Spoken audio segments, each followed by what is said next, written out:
ও আল্লাহর গোলাম, অনেক অনেক আশা, অনেক ভরসা। বিয়ে করার পর, শাদী করার পর দুই একটি ছেলে তোমার হয়েছে। যেই ছেলে তুমি মরার পর সম্বল হয়ে দাঁড়াবে। তোমার ছেলেকে তুমি ইউনিভার্সিটিতে পড়াও, তোমার ছেলেকে তুমি কলেজে পড়াও।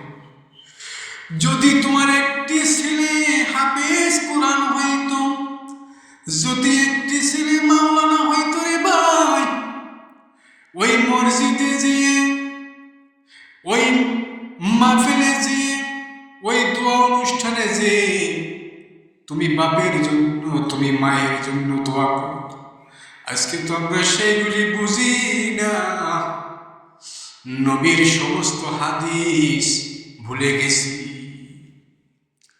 একটি ছেলেও যদি তুমি আলেম বানায় যাইতে পারো, তোমার বুকের মালিককে তুই কোরআনে হাফেজ করতে পারো, কিয়ামতের ময়দানে কঠিন মুসিবতের দিন আমার আল্লাহ তোমাকে এমন সম্মানের মালিক বানাবে, যে সম্মান যদি দেখতা, যদি বুঝতাম, সমস্ত ছেলেপিলেগুলো হাফেজি কোরআন বানাইতাম, সমস্ত ছেলেগুলোকে তুমি মাওলানা বানাইতাম। আমি অনেক অনেক হাফেজে কোরআন, অনেক হাদিসে মাওলানা দেখছি।